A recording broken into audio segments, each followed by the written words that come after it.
1948 മുതൽ പാകിസ്ഥാനിൽ ഉയർന്നുകേട്ട ബലൂചിസ്ഥാൻ വാദം 2025-ൽ മറ്റൊരു ആക്രമണത്തിലേക്കാണ് ചെന്നെത്തിയിരിക്കുന്നത്. എല്ലാം നൽകാമെന്ന് വാക്ക് നൽകി പാകിസ്ഥാനിൽ ലയിപ്പിച്ച ബലൂചിസ്ഥാൻ ജനതയോട് കാണിച്ച നീതികേടാണ് എല്ലാത്തിന്റെയും ആധാരം. പാകിസ്ഥാനിലെ ട്രെയിൻ ആക്രമണം വരെ നീണ്ടു നിൽക്കുന്ന ബലൂചിസ്ഥാൻ വാദം ശരിക്കും എന്താണ്? പാകിസ്ഥാനിൽ നിന്നും എന്താണ് ഈ വിഭാഗം ആഗ്രഹിക്കുന്നത്? എന്താണ് ശരിക്കും പാകിസ്ഥാനിൽ നിലവിൽ സംഭവിച്ചുകൊണ്ടിരിക്കുന്നത്? ഇത്തരം ചോദ്യങ്ങൾക്കുള്ള ഉത്തരം കണ്ടെത്തലാണ് ഇന്നത്തെ വീഡിയോ. പാകിസ്ഥാനിലെ ബലൂചിസ്ഥാനിൽ പാസഞ്ചർ ട്രെയിനിൽ തട്ടിയെടുത്ത വിഘടനവാദികളെ വധിച്ച് ബന്ദികളെ രക്ഷപ്പെടുത്തിയതായി പാക് സൈന്യം അറിയിച്ചിട്ടുണ്ട്. വിഘടനവാദികൾക്കെതിരായ ഏറ്റുമുട്ടൽ അവസാനിച്ചതായും സൈന്യം പറഞ്ഞു. 33 തീവ്രവാദികളും 21 ബന്ദികളും കൊല്ലപ്പെട്ടുവെന്നും എല്ലാ യാത്രക്കാരെയും രക്ഷപ്പെടുത്തിയെന്നും Pak lieutenant general Sharif video പ്രസ്താവനയിലൂടെ അറിയിക്കുകയായിരുന്നു.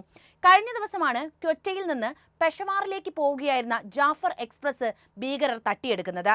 ബലൂചിസ്ഥാൻ പ്രവിശ്യയ്ക്ക് സ്വയംഭരണം നൽകണമെന്ന് ആവശ്യപ്പെടുന്ന ബലൂച്ച് ലിബറേഷൻ ആർമിയാണ് ആക്രമണത്തിന് പിന്നിൽ പ്രവർത്തിച്ചത്.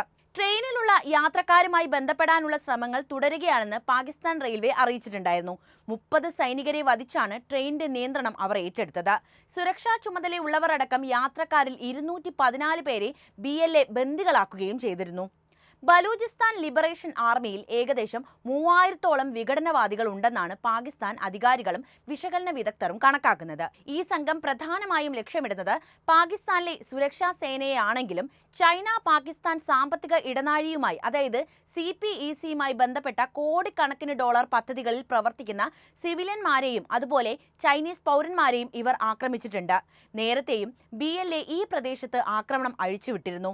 നവംബറിൽ ക്വറ്റയിലെ ഒരു റെയിൽവേ സ്റ്റേഷനിൽ ചാവേർ ആക്രമണം നടത്തുകയും 28 പേർ കൊല്ലപ്പെടുകയും ചെയ്തത് അടുത്തിടെ നടന്ന സംഭവങ്ങളിലൊന്നാണ്. കുറെ നാളുകളായി പാകിസ്ഥാനിൽ വലിയ അനക്കമൊന്നും ഇല്ലാതെ കിടന്നിരുന്ന BLA പെട്ടെന്നൊരു സുപ്രഭാതത്തിൽ എന്തിന് ഇത്തരമൊരു പ്രവൃത്തി ചെയ്തു? പാകിസ്ഥാനിൽ നിന്നും വിടുതൽ ആവശ്യപ്പെട്ട് ബലൂചിസ്ഥാൻ വാദികൾക്ക് പെട്ടെന്നൊരു ആഗോള മാധ്യമ ശ്രദ്ധ പിടിച്ചു പറ്റേണ്ടതിന്റെ ആവശ്യകത എന്തായിരുന്നു? BLAയുടെ ആവശ്യമെന്ത്? അവരെന്തിനാണ് ട്രെയിൻ തട്ടിയെടുത്തത്? നമുക്ക് നോക്കാം. പാകിസ്ഥാനിൽ നിന്നും ബലൂചിസ്ഥാനെ സ്വതന്ത്രമാക്കണമെന്ന് ആവശ്യപ്പെട്ട് വർഷങ്ങളായി BLA പ്രതിഷേധങ്ങളും കലാപങ്ങളും അഴിച്ചുവിടുകയാണ്. ബലൂചിസ്ഥാനിലെ സമ്പന്നമായ വാതക ധാതു വിഭവങ്ങൾ അന്യായമായി ചൂഷണം ചെയ്യുന്നുവെന്ന് ആരോപിച്ച് പാകിസ്ഥാൻ സർക്കാരിനെതിരെ പതിറ്റാണ്ടുകളായി പോരാടുന്ന നിരവധി വംശീയ വിമത ഗ്രൂപ്പുകളിൽ ഏറ്റവും വലുതാണ് ഈ BLA. അവരുടെ ആവശ്യം സ്വതന്ത്ര ബലൂചിസ്ഥാനാണ്. പാകിസ്ഥാനിലെ ഏറ്റവും വലിയ പ്രവിശ്യയാണ് ബലൂചിസ്ഥാൻ. രാജ്യത്തിന്റെ മൊത്തം ഭൂവിസ്തൃതിയുടെ ഏകദേശം 44% ഇവിടെയാണെങ്കിലും ഏറ്റവും കുറഞ്ഞ ജനസംഖ്യയുള്ള പ്രവിശ്യ എന്ന പ്രത്യേകതയും ഇവയ്ക്കുണ്ട്. ലോകത്തിലെ ഏറ്റവും വലിയ ആഴക്കടൽ തുറമുഖങ്ങളിലൊന്നായ ഗ്വാദർ ഈ പ്രവിശ്യയിലാണ് സ്ഥിതി ചെയ്യുന്നത്. അതിനാൽ തന്നെ ആഗോളതലത്തിൽ തന്നെ തന്ത്രപ്രധാനമായ വ്യാപാര പാത കൂടിയാണ് ഇത്. ഈ വ്യാപാര പാതയെ ഒന്നിന്റെ പേരിലും സ്വതന്ത്രമാക്കാനോ ആ ഭാഗത്തെ രാജ്യത്തു നിന്നും കീറി കൊണ്ടുപോകാനോ പാകിസ്ഥാൻ ഒരിക്കലും അനുവദിക്കുകയുമില്ല. ഏഷ്യയിലെ തന്നെ പ്രധാന തുറമുഖമായ ബലൂചിസ്ഥാൻ പാകിസ്ഥാന്റെ സമ്പദ് വ്യവസ്ഥയ്ക്ക് അത്യന്താപേക്ഷിതവുമാണ്. ഇനി ബലൂചിസ്ഥാന്റെ മാപ്പിലേക്ക് നമുക്ക് നോക്കാം. നോക്കൂ, ഇതാണ് ബലൂചിസ്ഥാന്റെ ഭൂപടം. പാകിസ്ഥാന്റെ തെക്കു പടിഞ്ഞാറൻ മേഖലയിൽ സ്ഥിതി ചെയ്യുന്ന ബലൂചിസ്ഥാൻ വടക്കു കിഴക്ക് ഖൈബർ പഖ്തൂൺഖ്യ, കിഴക്ക് പഞ്ചാബ്, തെക്കുകിഴക്ക് സിന്ധ് എന്നീ പ്രവിശ്യകളുമായി അതിർത്തി പങ്കിടുന്ന പ്രദേശമാണ്. പടിഞ്ഞാറ് ഇറാനുമായും വടക്ക് അഫ്ഗാനിസ്ഥാനുമായി അതിർത്തി പങ്കിടുന്നുണ്ട്. ബലൂചിസ്ഥാന്റെ തെക്കൻ അതിർത്തിയിൽ അറബിക്കടലാണുള്ളത്. നോക്കൂ, ഈ കാണുന്നതാണ് ബലൂചിസ്ഥാൻ. ഇറാൻ, അഫ്ഗാനിസ്ഥാൻ, പാകിസ്ഥാൻ എന്നീ രാജ്യങ്ങളോട് ചേർന്നിരിക്കുന്ന ഒരു പ്രദേശം. ഇതാണ് എല്ലാ പ്രദേശങ്ങളുടെയും, അതായത് അടുത്ത ദിവസങ്ങളായി അന്താരാഷ്ട്ര മീഡിയ പോലും വലിയ രീതിയിൽ ചർച്ച ചെയ്ത ബലൂച്ച് ലിബറേഷൻ ആർമിയുടെ പ്രഭവ കേന്ദ്രം. ഒരു പതിറ്റാണ്ടിലേറെയായി ബലൂചിസ്ഥാനിൽ സജീവമാണ് ബാലൂച്ച് നാഷണൽ ആർമി അതായത് BLA. എന്നാൽ സമീപ വർഷങ്ങളിൽ ഈ തീവ്രവാദ സംഘടനയുടെയും അതിന്റെ ഉപഗ്രൂപ്പായ മജീദ് ബ്രിഗേഡിന്റെയും വികാസവും ആക്രമണങ്ങളും വർദ്ധിച്ചുകൊണ്ടിരിക്കുന്ന കാഴ്ചയാണ് നമ്മൾ കണ്ടത്. BLAയുടെ സഖ്യകക്ഷിയായ മജീദ് ബ്രിഗേഡിനെ ഐക്യരാഷ്ട്രസഭ സുരക്ഷാ കൗൺസിലിൽ നിരോധിക്കണമെന്ന് പാകിസ്ഥാൻ അടുത്തിടെ ആവശ്യപ്പെടുകയും ചെയ്തിട്ടുണ്ടായിരുന്നു. എന്നിരുന്നാലും പാകിസ്ഥാനും അമേരിക്കയും ഇതിനകം തന്നെ BLA നിരോധിച്ചിട്ടുണ്ട്. അതായത് തീവ്രവാദ സംഘടനയായി മുദ്ര കുത്തി തന്നെയാണ് അമേരിക്കയും അതുപോലെ തന്നെ പാകിസ്ഥാനും ബലൂചിസ്ഥാൻ ലിബറേഷൻ ആർമിയെ നിരോധിച്ചിട്ടുള്ളത്. ബലൂചിസ്ഥാനിലെ അക്രമസക്തമായ വിഘടനവാദ പ്രവർത്തനങ്ങൾ, സാധാരണക്കാരെ ലക്ഷ്യം വെച്ചുള്ള ആക്രമണം, അസ്ഥിരത എന്നീ കാരണങ്ങൾ ചൂണ്ടിക്കാണിച്ചാണ് പാകിസ്ഥാൻ BLAയെ നിരോധിച്ചത്. ഭീകരവാദത്തിന്റെയും അക്രമതന്ത്രങ്ങളുടെയും ഉപയോഗത്തിലും പ്രാദേശിക ആഗോള സുരക്ഷയ്ക്കുള്ള അതിന്റെ വിശാലമായ പ്രത്യാഘാതങ്ങളിലും ശ്രദ്ധ കേന്ദ്രീകരിച്ചുകൊണ്ട് US സമാനമായ കാരണങ്ങളാൽ തന്നെയാണ് BLAയെ നിരോധിച്ചത്. പാകിസ്ഥാനിലെ ബലൂചിസ്ഥാൻ സംഘർഷത്തിന്റെ ചരിത്രത്തെക്കുറിച്ചാണ് ഞാൻ ഇനി പറയുന്നത്. ചരിത്രവും സമകാലികവുമായ ഘടകങ്ങളിൽ വേരൂന്നിയ സങ്കീർണവും ബഹുമുഖവുമായ ഒരു പ്രശ്നമാണ് ബലൂചിസ്ഥാൻ വാദം. ഈ സംഘർഷത്തിന്റെ ഉത്ഭവം പ്രദേശത്തിന്റെ ദീർഘകാല വംശീയ, രാഷ്ട്രീയ, സാമ്പത്തിക പരാതികളിൽ ഊന്നിക്കൊണ്ടുള്ളതാണ്. സ്വാതന്ത്ര്യത്തിന് മുമ്പുള്ള കാലഘട്ടത്തിലാണ് ഇത് തുടങ്ങുന്നത്. അത് പറയാം. 1947 പാകിസ്ഥാൻ സ്വാതന്ത്ര്യം നേടുന്നതിന് മുൻപ് ബലൂചിസ്ഥാൻ നിരവധി നാട്ടുരാജ്യങ്ങൾ ചേർന്ന ഒരു വലിയ പ്രദേശമായിരുന്നു. അവയിൽ ഏറ്റവും വലുത് ബ്രിട്ടീഷ് അധികാരത്തിന് കീഴിലുള്ള ഒരു സ്വതന്ത്ര സ്ഥാപനമായിരുന്നു കലാത്ത്. ഇപ്പോൾ ഇറാന്റെ കീഴിലായിട്ടുള്ള സിസ്റ്റാൻ എന്ന പ്രദേശമൊക്കെ ബലൂചിസ്ഥാൻ പ്രവിശ്യയുടെ പ്രദേശങ്ങളിൽ ഉൾപ്പെട്ടിരുന്ന, അതായത് ആ മേഖലയിൽ ഉണ്ടായിരുന്ന സ്ഥലങ്ങളാണ്. ബലൂച്ച് എന്നറിയപ്പെടുന്ന ബലൂചിസ്ഥാനിലെ ജനങ്ങൾ അവരുടേതായിട്ടുള്ള ഭാഷ, സംസ്കാരം, പാരമ്പര്യങ്ങൾ എന്നിവ പിന്തുടരുന്നവരുമാണ്.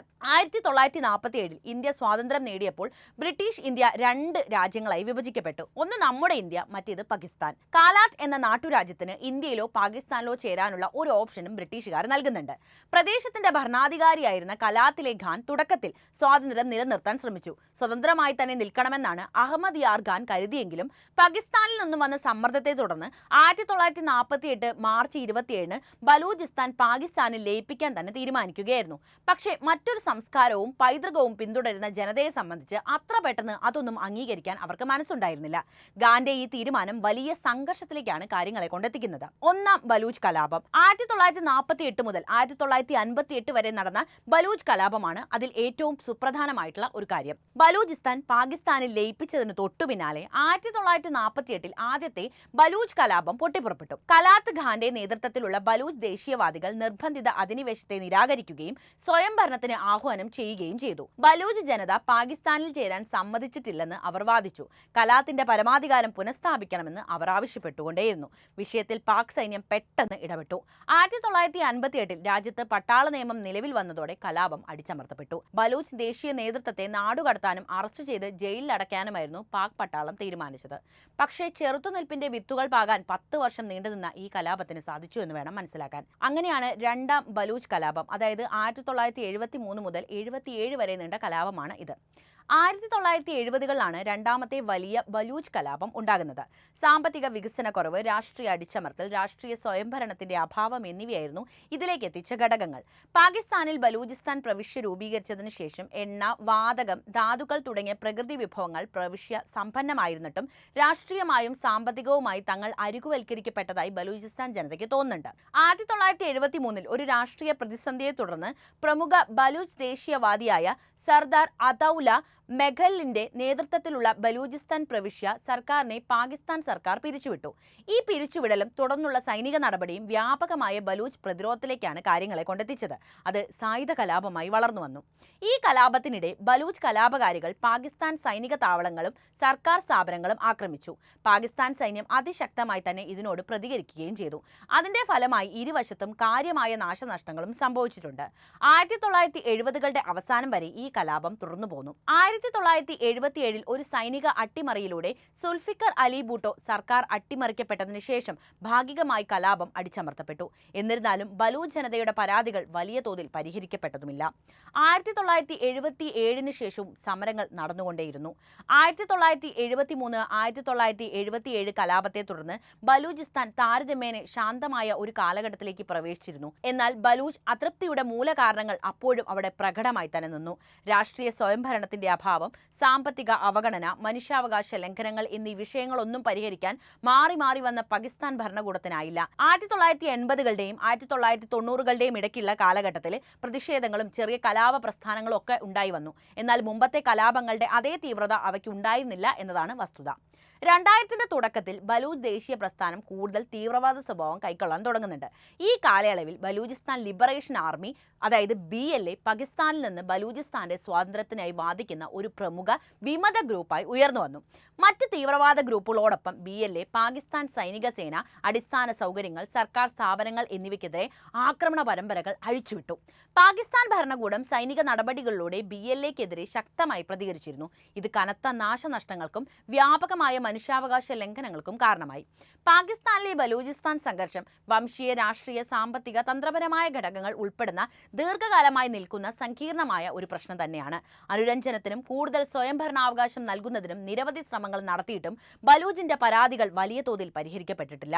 ഇടയ്ക്കിടെ ആക്രമണങ്ങൾ പൊട്ടിപ്പുറപ്പെടുന്നതും മനുഷ്യാവകാശ ലംഘനങ്ങൾ തുടരുന്നതും കാരണം കലാപം അവിടെ തന്നെ തുടർന്നുകൊണ്ടേയിരിക്കുകയാണ്. പാകിസ്ഥാൻ സർക്കാരിനെ സംബന്ധിച്ചിടത്തോളം ഏറ്റവും വലിയ വെല്ലുവിളികളിൽ ഒന്നായി ബലൂചിസ്ഥാൻ മാറിയിട്ട് 75 വർഷം പിന്നിട്ടു എന്ന് തന്നെ നമുക്ക് പറയാം.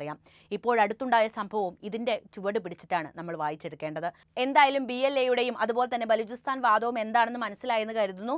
അപ്പം ഈ അറിവുകൾ എല്ലാവരിലേക്കും എത്താൻ വീഡിയോ ഒന്ന് ലൈക്ക് ചെയ്യാനും ഷെയർ ചെയ്യാനും പ്രത്യേകം ശ്രദ്ധിക്കുക. ഒപ്പം നിങ്ങളുടെ വിലയേറിയ അഭിപ്രായങ്ങളും കമന്റായി രേഖപ്പെടുത്തുമല്ലോ.